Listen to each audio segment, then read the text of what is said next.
OK, first up today, though, it's that time of the week where we put the latest celebrity showbiz stories under the showbiz spotlight.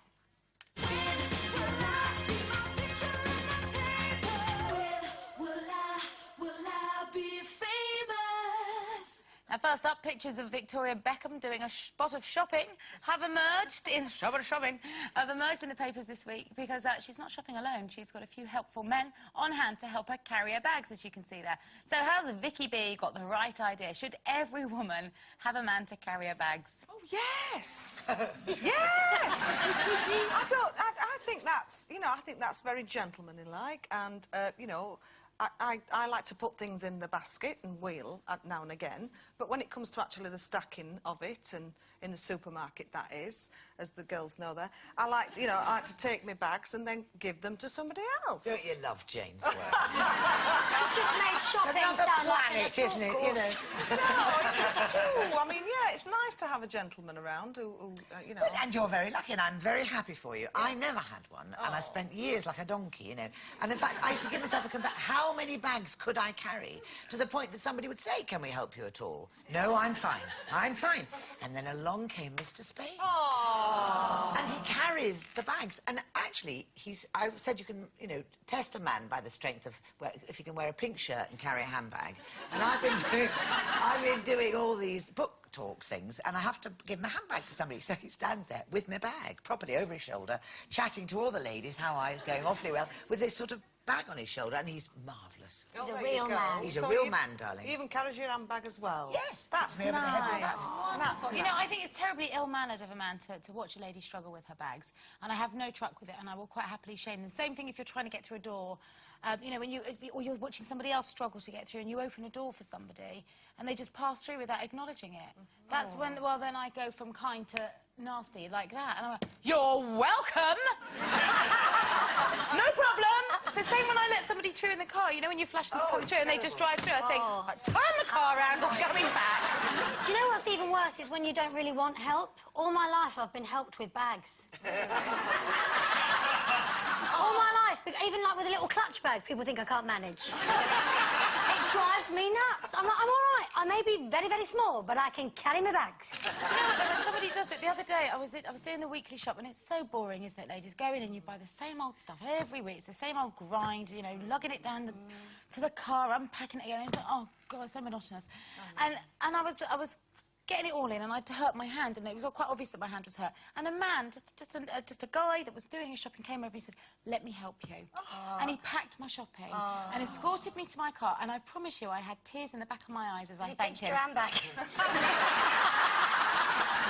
No, he didn't pinch my handbag. Well, there was a terrible thing happened to me. I didn't realise. I was staying at this hotel, and, of course, I travel with a lot of cases because I'm on tour. No! Yes, I do. I have lots of bags to carry, you see, and I didn't realise. I just saw this fella, and I just said, "The bags are in the back, thank you very, very much." Not realising that it was actually James Martin, the chef. And he went and got me bags. No, but the real beauty of that story is that Jane was totally unaware that it was James Martin until he came on the show and went, "By the way, I'm not a bellhop, but I gladly took... He took your bags for you, didn't he?" I know, I was so embarrassed. I thought I didn't tip him out. Now, next up, Mick Jagger and his former wife, Jerry Hall, have allegedly put their foot down with their youngest daughter, Georgia May Jagger, over her showbiz lifestyle. The 18-year-old schoolgirl reportedly pulled out of a launch this week because she'd been grounded.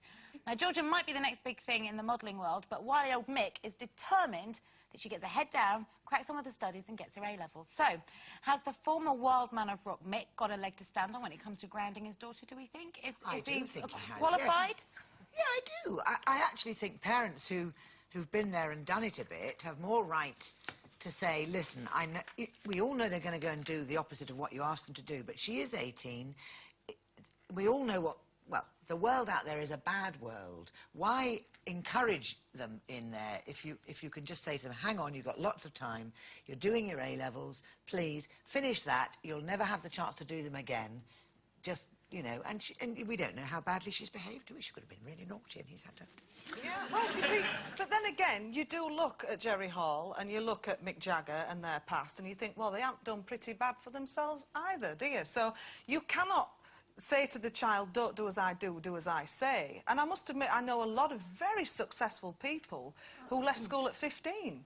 So, I mean, what's to say that if you do take your A-levels, that you will get that fantastic job? I don't think it's the A-levels, I think it's the discipline. I think what the A-levels... Yeah, of course, it's great to get A-levels. She's 18, isn't she? She's 18. Yeah, but if she's out... Yeah, but just because some people go out and go mad at 18, I think to try and stave it off as long as possible and keep her away from those temptations when she's in that world where she's earning quite good money as a model, it's all a bit excessive. She's out, she's working, learn by your mistakes. I think, let her get out there and do it. But are you going to listen to Mick Jagger and Jerry Hall if they're your mum and dad saying, in at 10 o'clock, get that makeup off your face? Because they're their mum and dad, they're not Mick Jagger and Jerry Hall. But also, in some ways, she's been a model, hasn't she? She's had quite a successful modelling career. I think it's a bit late to say, well, look, you've been a very successful model, you've probably made yourself a few quid, now you've got to stay in, do your A-levels.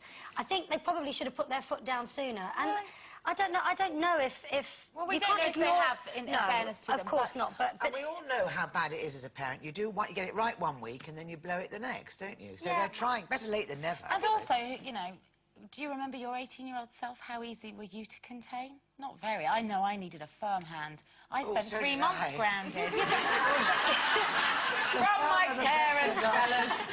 But you can't rebel, can you? If you've got rock and roll parents, you can't go, oh, you don't understand, you never did what I did, you don't do what I do. Well, they've done it all, haven't they? What she should have done is stayed in. That would have been rebellion. I don't want to go out. They could be going, go out there, babe. I'd rather not, thank you. Yes, that's what you should do.